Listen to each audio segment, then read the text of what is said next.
Logan Isaac, welcome to Core. Hello, hello. Hey man, thanks for having us. Yeah, for Thanks. sure. So we just listened to Tornado. Can you tell me a little bit about that song? Yeah, sure. So, musically, it was kind of it's like weirdly our most Western song. Just in the guitar riff, it's kind of folk country inspired, kind of REM, and then lyrically, it's about how honestly how insignificant humans are. And I was driving up from Madison, and there was like the weather was really bad, and people were talking about tornadoes and all that jazz. And it's just funny how helpless we are in the face of something that powerful and immense. And so let's get kind of cryptic with it and write a song about it, and there you go. You guys are brothers. Mm-hmm. When did you start doing music together? Was it from an early age, or was it in high school, after high school? Yeah, very early. I think our earliest memories of like wanting to be in a band was like elementary school, maybe a little bit before middle school, pretty much, and like watching MTV back when that was still on. It was like the tail end of it, where a lot of music wasn't very good, but every once in a while we'd see like a rock band on there or something. And I remember seeing like Rise Against and Taking Back Sunday, all these really cool bands. I'm like, oh, we should play a band, learn to play guitars or something. So we'd air strum along and try to teach ourselves. And yeah, we started off both playing guitar. I kind of wanted to be like the singer, the lead guy, and all of a sudden this kid started taking cello lessons, and he shot past me in every aspect of musical genius. And I kind of got, I chose to retire from it and pick up the drums because it felt more natural to me. But yeah, we've been playing since really young and writing songs probably since around middle school. All were very, very bad, very bad. Gosh. But we're always writing, getting better. So yeah, I guess it's been an ongoing project ever since then. Over 10 years, technically. Oi. Getting old. And Isaac, you also, like, with the drums, how was that going to drums after? Honestly, it felt very natural. Like, it started off, my parents just got us like some old kit we kept in the basement. I kind of taught myself just because it'd be fun. And then it turned into, practicing with neighbors and starting a little small bands for playing like, just in basements and garages. I just kind of felt like that's where I belonged. And I don't know, it just kind of always clicked with me. And I kind of like being in the background too of things. I'm not one to be the guy up in front. So it just is like a safe space. And Logan, you play a lot of different instruments. Mm-hmm. Do you prefer playing one over the other? I mean, for sure yes, and for sure no. So it's each instrument kind of has its purpose, and it's like the reason that you add it to a song. So something like cello, it's incredibly expressive and super cool, and it's kind of like a form of singing with like the way the pitches work, and it's very natural. But it's also hard. It is a difficult instrument to play. So like that's the kind of thing you need a teacher for. Whereas guitar, you can be self-taught and get away with a lot of stuff.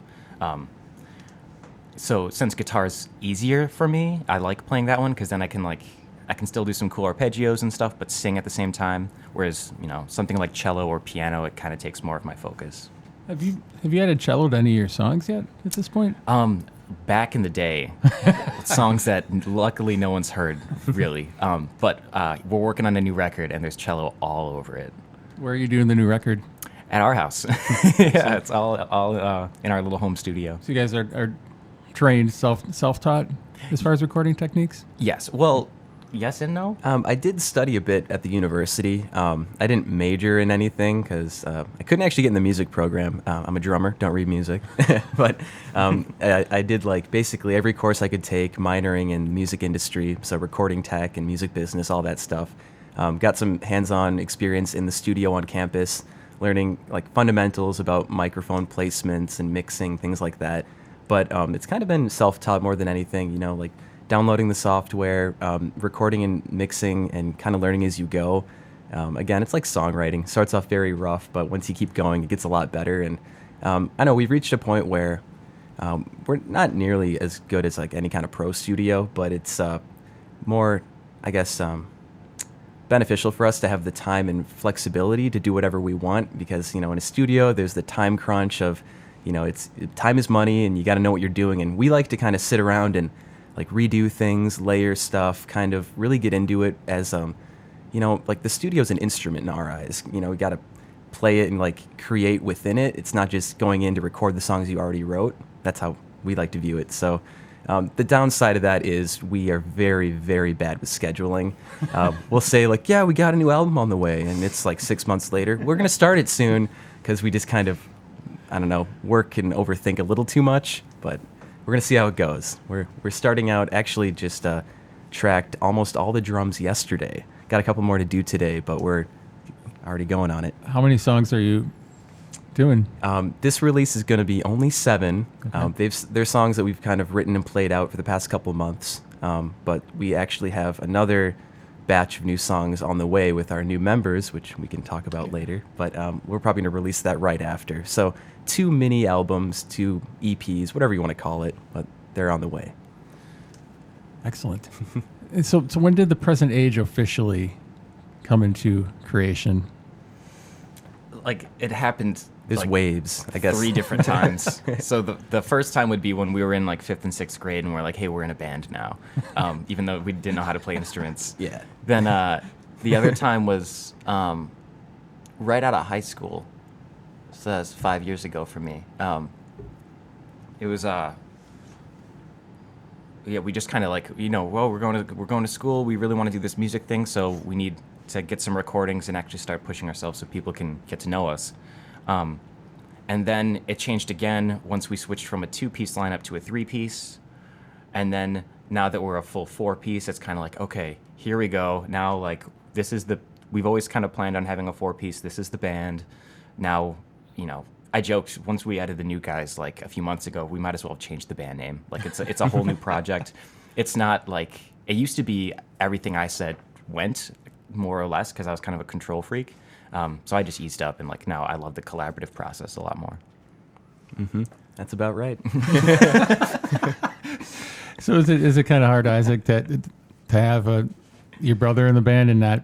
I mean, are you more comfortable kind of going against him on ideas, or is it a little harder? He's being never his brother? had a problem with No, that. it's a really interesting dynamic. Like it works really well because he's primarily the songwriter, but like when he brings ideas to the band or to me or whoever is around, like we always kind of work it out together, move things around, kind of I guess like workshop it, you could say. And a lot of what it comes down to is a lot of the ideas and inspirations are kind of things I throw at him, like. Sometimes I'll be like, dude, check out this song or like this new band. We're like, oh my God, this is awesome. And then he'll kind of, get more ideas for writing and we kind of collaborate that way. And, it's not like he tells me what to play on the drums or something. He kind of just brings like chords and melodies and we kind of write them together. So I think it's a good balance. He's not a dictator. It's more like the idea guy who kind of we build off of, and it works really well. It's great because I don't really write songs, so otherwise I don't know what we'd do if we didn't have him. I mean, Isaac's definitely the filter though. So like Isaac, I get all of my 90% of my musical inspiration and like bands that I listen to from Isaac. And so he kind of filters through, like there's all the music in the world, it goes through Isaac or whatever he experiences. And then whatever he likes, he tells me about, and then I just kind of throw myself into those artists and like, I don't know. So it's kind of like he's a curator of sounds, and then I'm just kind of your tool. But yeah, I mean, that's kind of like our lifestyle, though. For me, I've always, ever since I can remember, been interested in like listening to music, finding new stuff. Like I said, back when MTV was a thing, watching that, trying to understand what's going on. For better or for worse, you kind of learn what you like, and then with the internet, you find like Spotify, YouTube. There's great ways to like find new stuff. And for me too, like I've been now for 3.5 years working at the exclusive company, selling records, and that's a great way to find new music. Obviously, being at a record store is like the central hub. You get people giving you recommendations. You find new stuff coming in, stuff I've never heard of before. I think that really helped me refine my taste too, but kind of gives me a good platform to throw new ideas at Logan and the band and always be inspired. I was going to ask you, I wanted to ask you, do you have any good record stories about people maybe coming in there? Oh man, I don't know. Right now, there's probably so many I can't think of, but I'll get back to you on that one. I'll have to think about it. We'll retouch on that. There's all kinds of characters at record stores, especially in Oshkosh, if you've ever been there. It is it's a great place. Very interesting. You mentioned REM earlier. What other bands were influences? Again, I mean, it goes in waves. Too many. Yeah, there are loads. Kind of.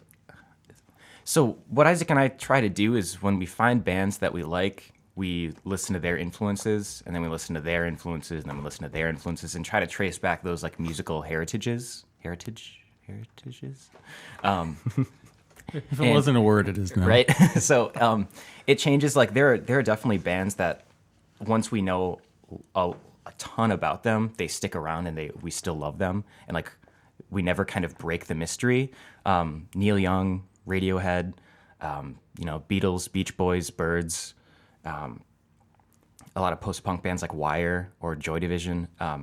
Those are like, we love those guys, but recently, I think some bands too, like The Cure and REM, kind of a lot of that 80s stuff is just kind of ingrained in us, and it's like permanently a part of what we're into and what we're trying to, I guess, convey. Yeah. Lately it's been kind of the scene of post-punk music. A lot of it, like everything that came out of New York in the 70s, inspired by the Velvet Underground, that world. So a lot of that stuff. Basically everything that people aren't into now is what we're into. So yeah. Totally missed the wave. Yep. It makes marketing garbage. Yeah, And no like, one cares. We were talking about it the other day, how like, even if we write the best song of ours in our opinion, it's like, well, still, we're not trying to do like, I don't know. We're already like trying to do this niche thing. So like, even if we do it really well, only a handful of people are like, oh, that's cool. But whatever. I did notice like some of that 80s influence on some of your older stuff. So from what you're saying, it sounds like the new material is going to move a little punkier into a punkier direction. Definitely. It's Noisier. You've got very like soft, vocals. So we're going to get a little more abrasive. Yeah, I'm screaming a bit on the new record. And it's very different. Again, and it's totally a testament to the full band thing. As a two-piece, we do what we could live, but we were like a studio band. Like Isaac's a wicked producer, and like it was very much focused in that bedroom. But now that we have a four-piece, it's like, for one of the songs, our guitar player Brandon plays his pedal board. Like it's like more sounds, weirder stuff, more aggression, and it's also that's also reflected in like our lyrics nowadays and the socio-political climate, and we're just trying to really lean into that world. Mm-hmm. So let's talk about the new members. Like, where did you meet them? How did they get involved with the band? Sure. So new members are Brandon Resop and Nigel Magana. Brandon plays guitar and Nigel plays bass, and Brandon also sings. So we met them because they played in a band called Handsome Ed, and we played a show with them, and we loved them. And we were talking with like Brandon later, and like we saw him at another show, and like we just love these guys. They're so genuine, but they also like wrote really, really good music, stuff that we kind of like, oh, that sounds like Can, or like that's like I'm getting like a weird influence there. That's awesome. So we kind of stayed in touch with them, and like started seeing them around a bit more. And then their drummer left their band, and I kind of put the bug in there. I'm like, what would you guys think about like kind of working together and trying something out? And yeah, it was kind of like, it kind of just happened out of nowhere. It was a very, very seamless transition. All of a sudden, like we've been in a band with them for like 4 or 5 months now, and we might as well have grown up together. Like they're our best buds. We love It's been them. clicking pretty well, that's for sure. And I think our live shows and the songs we're writing, everything's kind of the best it's ever been. And like we said earlier, you could almost say we're a new band now. Mm-hmm. It's a good thing, I think. We're finally kind of getting a good foundation to build off of. But yeah, it's pretty great. You're not going to change the name, are you? Probably not. It'd be too much work. Yeah, I kind of think, like band names, like whatever, like just pick a name and it'll work. But yeah, the consensus is the Present Age is a keepable band name, so we'll stick with it. Keepable. Keepable. Keepable. Last week, you guys played an ugly Christmas sweater show. Oh yeah, that was dope. interesting. Did people actually wear the ugly sweaters? I think a handful of people did. Did you guys? I wore I don't have any ugly sweaters by that like name. Like I didn't buy any ugly sweaters. I have a handful of sweaters, and one of them was kind of uglier than the others. So that's the one that I went with. I only have like one sweater, so I wore it. Nigel wore pretty dope. What was the material? It was very soft though. It was so soft. Very soft. And it was a women's sweater, so he had to get it kind of like hemmed up. Otherwise, the V would have went down to his belly button or something. He's usually a sweater guy. I don't know how he does it though, because after that show, it was just very warm, not comfortable at all. What was it? some of the other bands you played with at that show? Tiny Voices and Sinner and the Saint. So Tiny Voices is from Oshkosh, and Sinner and the Saint are from Green Bay, I think. Both awesome, really nice bands, great guys to play with, and girls. With the Rock Garden material you guys recorded, you did that with Christopher Gold, right? How was that not having to worry about doing, or did you still worry about doing the engineering for that? Actually, yeah, I totally let go of any kind of control because, we got Christopher Gold to help us, kind of like, he's like an idea guy, co-producer, kind of, watching over our takes, kind of telling us what to keep, what to get rid of. And then we had Mark Goldie do pretty much everything else. We really wanted to do the whole recording live to tape because tape machines are so cool. You don't see them anymore, and they have that analog sound that everybody wants. I think they turned out great. I don't think it was so good that it's going to make a huge difference necessarily, but it was awesome to do. I mean, I want to do it again sometime.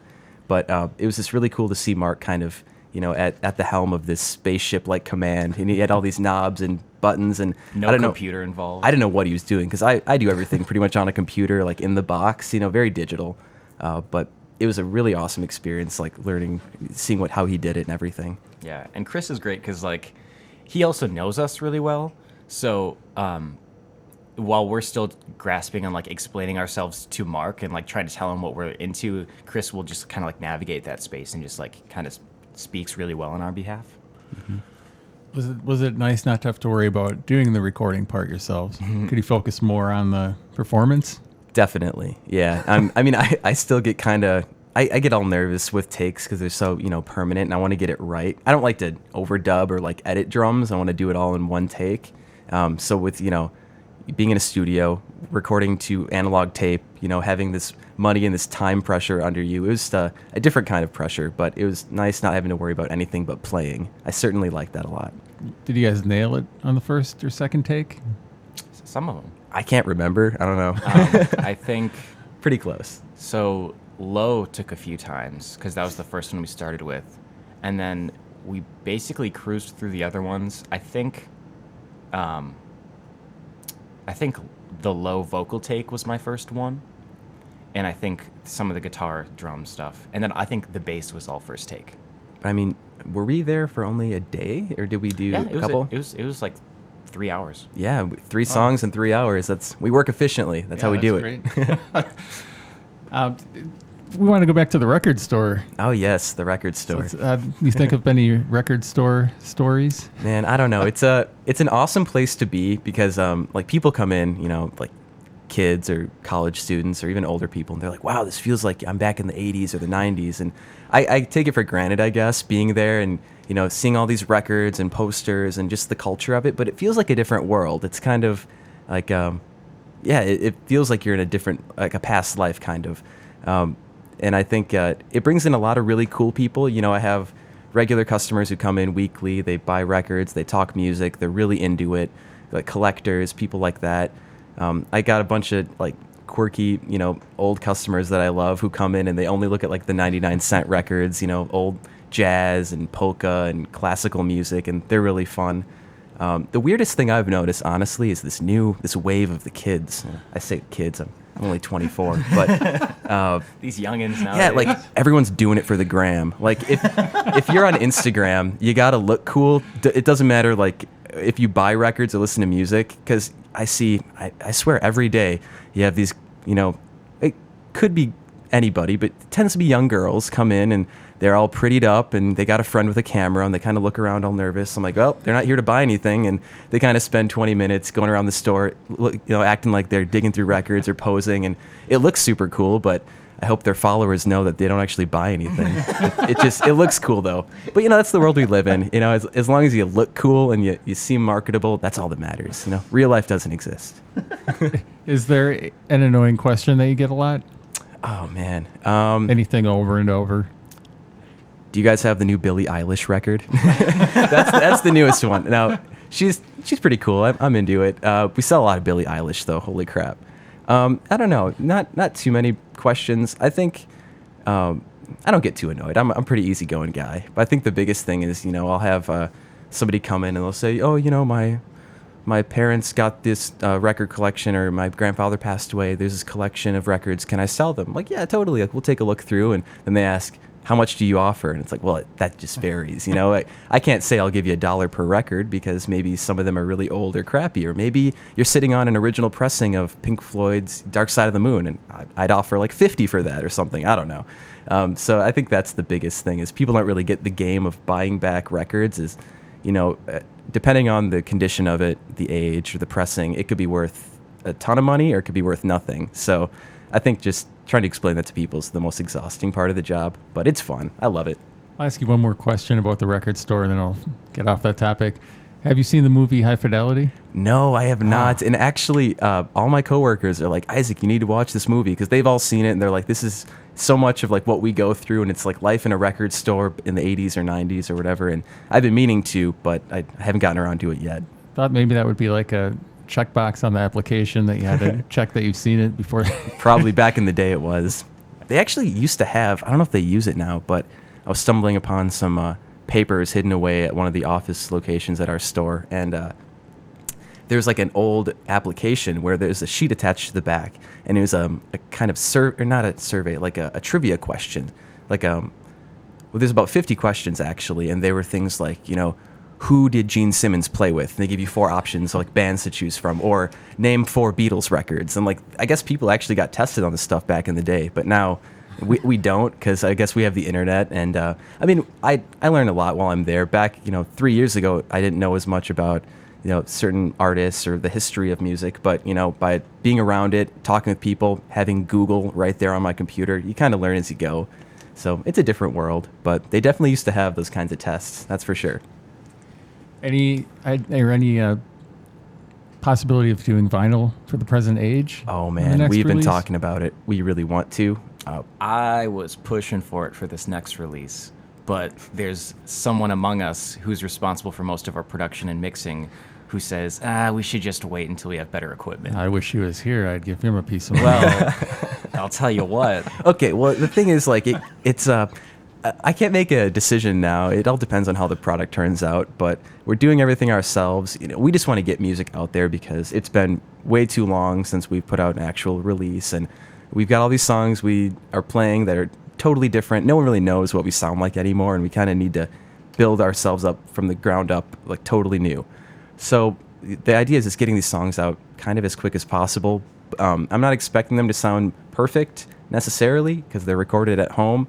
But then my worry would be, you know, putting it on vinyl. Like, why would you put a lackluster, low-fidelity home recording on vinyl and just hear all of it in its terrible glory? I'd feel so bad, but we really want to. It'd be so cool. Like, I've heard crappy live shows put on vinyl before. That's a good point. Actually, I own a couple of crappy live shows on vinyl, and like, I love them. So who knows? Maybe you'll see it in the future. But the thing is, I hear it's quite expensive. We're trying to get that kind of thing where, like, if you have to pre-order it, and then like up to a certain number we have to get pre-ordered, and if not, it's just not going to happen because the cost won't get covered.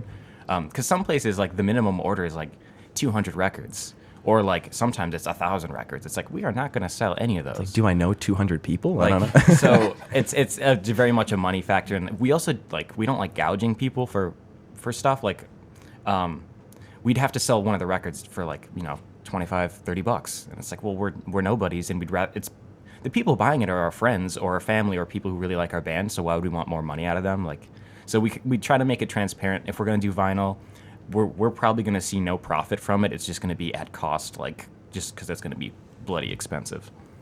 Mm-hmm. So Isaac's the engineer. Mm-hmm. If you did do vinyl, who would do the graphic work? I don't know if, Logan, are you artistic as far as that goes? I've done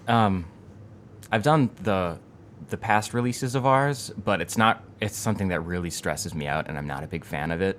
Every once in a while it'll hit me, and I like doing it, but for the most part, album layouts and designs keep me up at night.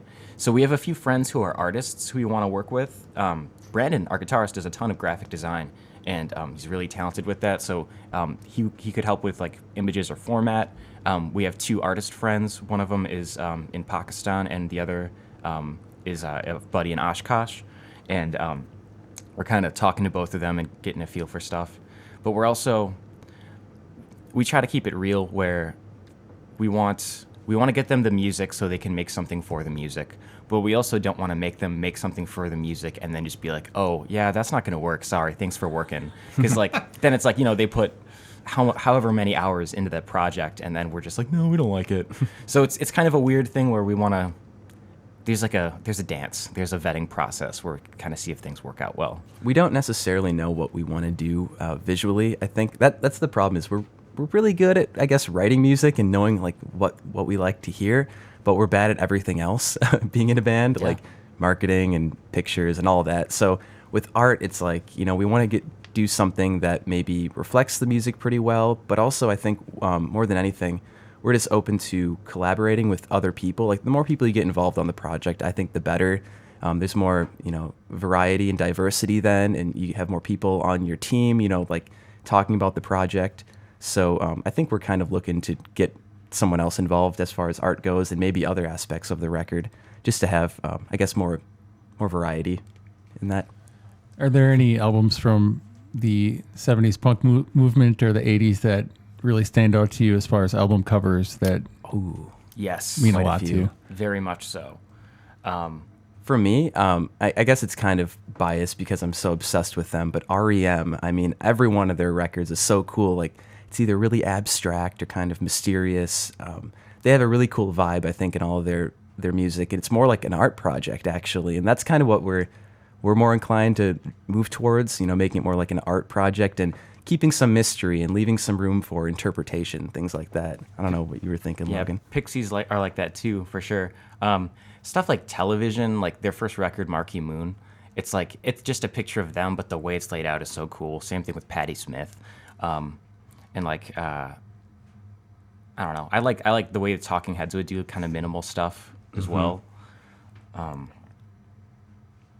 Shoot. Yeah, basically, I think lately the kind of aesthetic that that's kind of fitting well is so I've been listening and reading a lot of Noam Chomsky, and he a lot of his work deals with media and American propaganda, and I really like old propaganda films of like Reefer Madness or like pro-war stuff from like the 60s, and it's just a really weird, like lower fidelity, but like it's weird how now it's so transparent that they're just trying to get you to believe something regardless of the facts. And like that's very representative of the time we live in now. And so just to kind of bring that back. So yeah, kind of like vintage like propaganda, I guess. Hopefully there's some of that. We had a question sent in. Sweet. Do they have certain rituals they do before a show, like wearing lucky socks or something? Oh, man. Well, not quite like that. I wish I had lucky socks. Honestly, we never really had a ritual, I don't think, before shows. They're all so different. Sometimes we're all like waiting around 5 hours before, ready to go. Sometimes we're running late and, you know, trying to set up the gear. I do think it tends to be a ritual to always have like one beer before the show just to kind of loosen you up. Not necessarily, it's not necessary, and it's not, you know, I'm not saying alcohol fixes problems or anything, but it's kind of fun, loosens you up, and usually tastes pretty good. The main thing is like whatever gets you into the mindset of like not even psyching yourself up. It's more like realizing like, okay, you know what, this is awesome and it really matters, but also it doesn't matter at all. Just keeping that balance and that level head. And also like, I'm sure you understand as a performer, like the first however many times you perform, you're nervous and you want to die and you want to run away, and it's such a terrible experience. But then you kind of train yourself to kind of love the rush of that nervousness beforehand. So like, if you can train your brain to kind of love the quote unquote high of like, oh, I'm about to play my own music in front of all these people, like you kind of learn to love it and you revel in it. And so we just, I don't know, just kind of hype each other up in that way. Have you had any disastrous shows? Oh, yeah. We felt good about, and then Every single one, maybe. I don't know. No. We had some dope shows. But yeah, there's some things where like we shouldn't have played that venue, or nobody showed up, or oh my gosh, everything that went wrong or that could have gone wrong went wrong. And it's tough because like, you know, I have specifics, but I don't want to, you know, this is such a small community. Like And that's the other thing is, even if it objectively didn't turn out the greatest, like all along the way, there's a reason for it. There's people were helping, trying their best, all things considered, like we're just happy to play. One thing I find though is like playing in a rock band, especially with like, guitars and a drum set, things like that, like a full experience is needed. And whenever we play shows that don't have like PAs or are unmiked, I always find that those, even when they go really well, which they usually do, they just don't feel right. And they're not bad, but it's just like, we're meant to play our music with everything being heard, not like 4 people just thrown in a corner in some room. And a lot of places can't always accommodate for that. So we make the best of it. But I always find that when we have unmiked or unPA'd shows, they tend to be a little disappointing.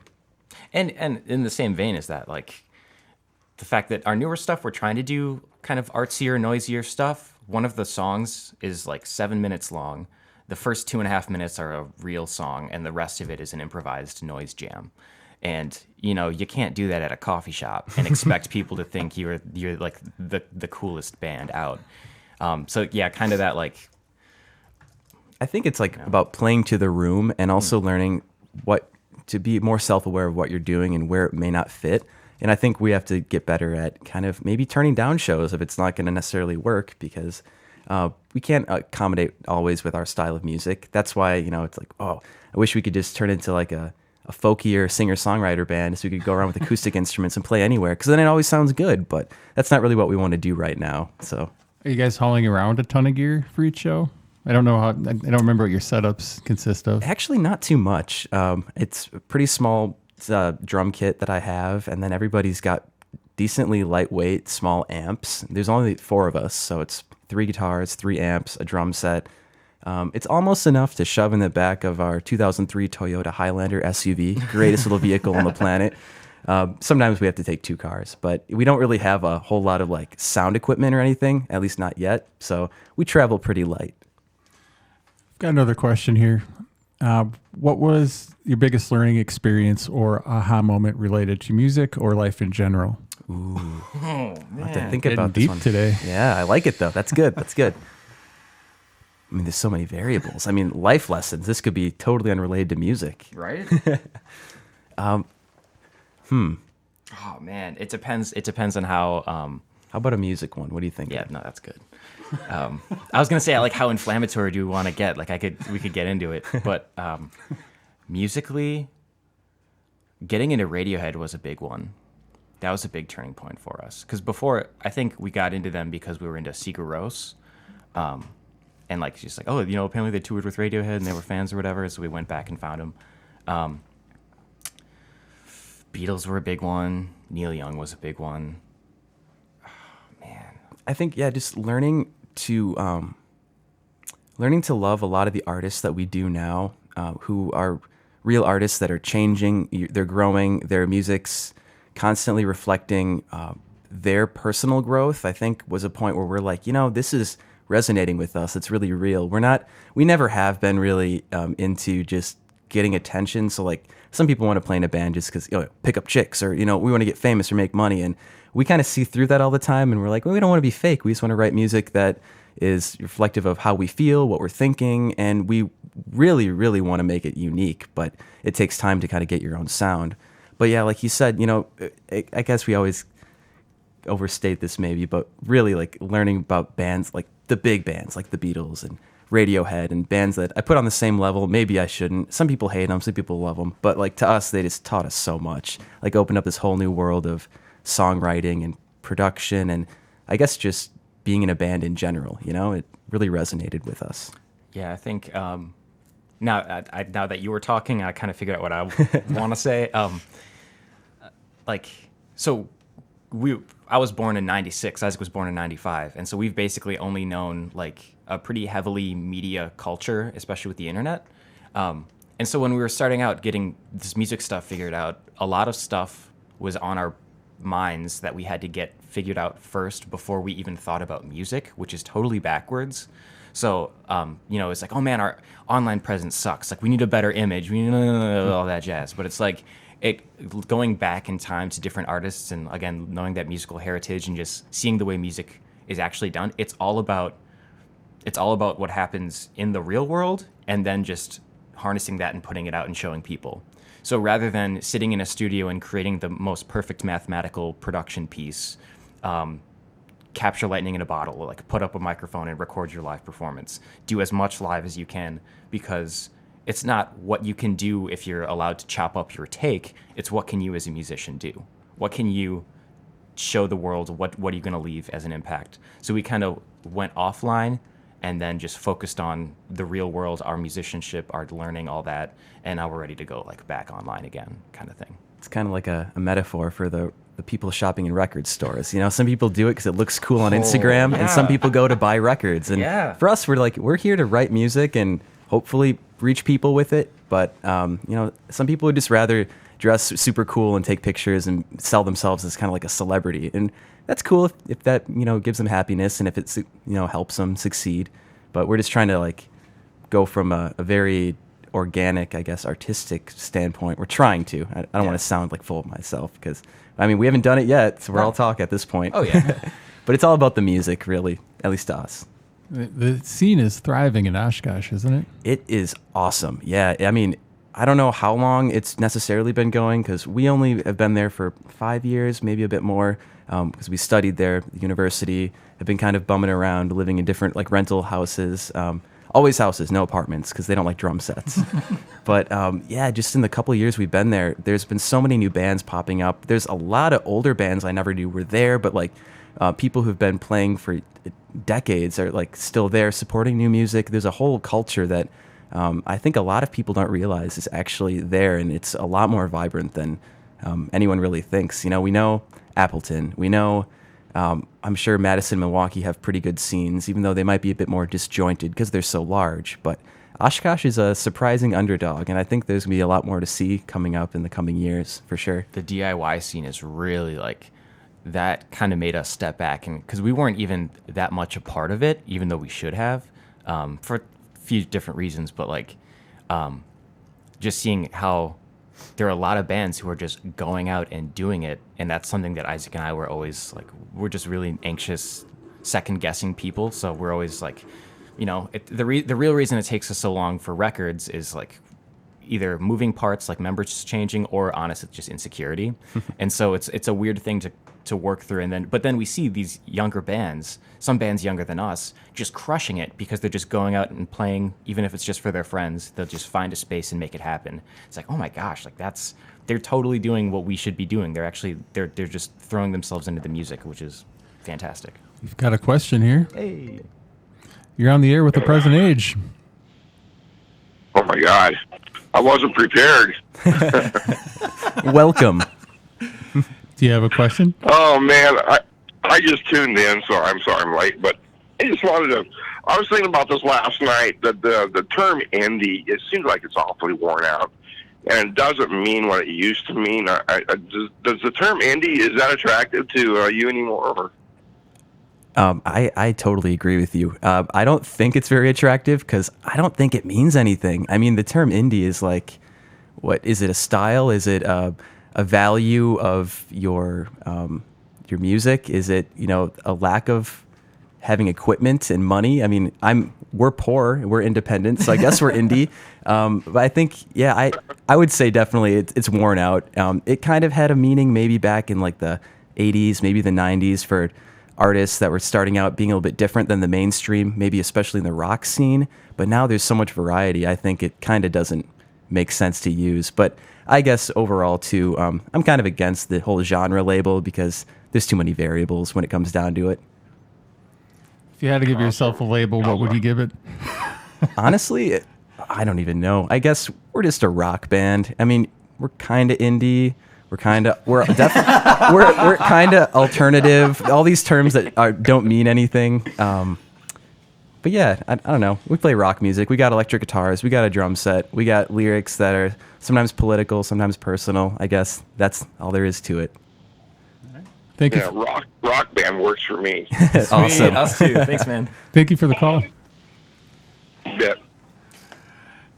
You guys are playing Racket Fest in Oshkosh. Hell yeah. So excited for that. It's going to be awesome. It's going to be a monster year. 3 days, 22 bands.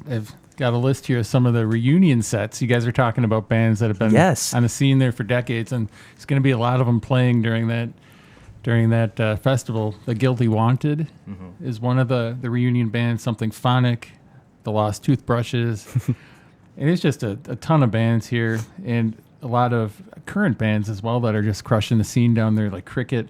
Oh, those guys are one of my I'm hearing favorites. so much about Cricket. Shuby. Yeah. And you guys Best mentioned buds. Shuby earlier. For sure. Yes, Got they're awesome. Cave Paintings from Appleton and the Red Hawks from Appleton. The Redshift Headlights, who I just love. Just go check that out. There's more information on Facebook. You guys played the festival last year as well. Mm-hmm. And this year it's at a different venue. It's going to be at Omaro's. Am I saying that? I've never been there before, but I heard it's a great... It's one of the best venues, I think, really in town. Sean, the guy who runs it, he's a pretty frequent guy at the record store too. Really nice guy. He has a whole, setup, stage, sound, everything, and it's really going to serve, I think, the bands a lot better. I think Racket Fest is a good kind of parallel to the budding scene in Oshkosh, because it just started a couple of years ago, and every year it gets bigger and better, and there's more stuff going on. And last year was a lot of fun. I think it was more like, if I remember correctly, kind of like a mini mile of music, where there's a lot of different venues down Main Street and multiple days, multiple bands, like kind of just doing their own thing, and you could go and explore. But I'm really excited for this year because it's all at one place. You can catch everything, and like you mentioned, all those older bands coming back, and there's bands I've never heard of, and I don't know if I could find music for, but I'm really excited because you get to hear like the history of the scene, of the city, and you get to hear the new people. And I think it's going to be a really awesome time for everyone to bro out and meet people and discover new music. It's going to be great. I'm looking forward to it so much. Oh yeah, and Justin Mitchell, the guy who is kind of like, it's his baby. He's just... We love you, Justin. Dude, he works so hard, and like we have a hard time putting out an album, which is something we love doing. Like, he's working a job, like raising a family, and then he's cultivating this entire scene and community and putting on a festival. And playing in a band. And playing in bands. Like maybe multiple bands, yeah. So people like that, too, really inspire us, where it's like, oh my gosh, like, these guys just are out there doing stuff, just making it happen. So we love it. We love them. We love that the Racket Fest. It's going to be great. Obviously, your new material is not going to be available to purchase by that date yet, right? It might, though. It might be? No, it won't. Okay, so Oh, he you just says set the no. bar. I say maybe because I just think it'd be so helpful for us to actually have music by then. And quite frankly, I mean, if we get going on these recordings, I'm cool with cranking it out as fast as possible. We're not going to do any kind of media hype or marketing or anything. No countdowns. No like, hey, release dates in 2 months. We're just going to throw it at people. So I would say, well, I don't want to make promises I can't keep. The countdown started today. It's February 28th. Yeah, no, that's not... Oh, that's plenty of time.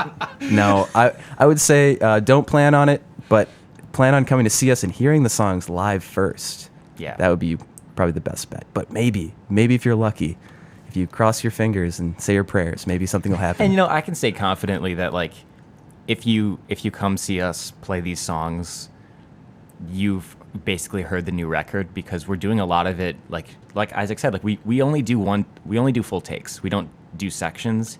And so like come listen to it. If you like the songs, like just wait a few more months or whatever. But that's basically you're hearing the record live.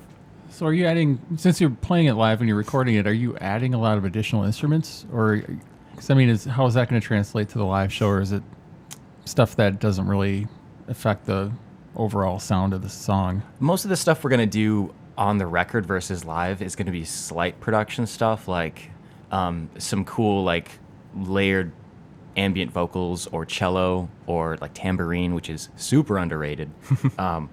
But like the core of the song is like you're going to hear 80% of it live for sure, at least 80%. Yeah, I think it's important that when you're in the studio, like if you have an idea or you think there's something that's going to work in the song, you should totally do it, because I think the recorded music, it should stand differently than the live version of it, and that's what makes, I guess, music so interesting, and it can show really good artists, is that they can take risks in the studio, do different things, and then they can kind of freshen it up live and modify it. And I think more variety like that's super important. I mean, some people would argue it maybe the other way around, it should be just like your recordings and do it perfectly, but I think we'd prefer to have more fun and experiment and make a recorded song that's a bit more bit more full than our live set, but we'll make up for that with maybe more energy or something in our performances.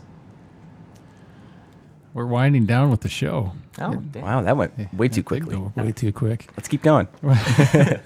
Want to again remind everybody that you can catch The Present Age at Racket Fest this year in Oshkosh, February 28th, and Spy vs. Spy is also playing that night.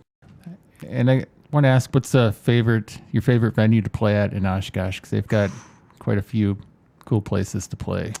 Yeah, honestly, I guess it depends on my mood. There's so many. Oh man.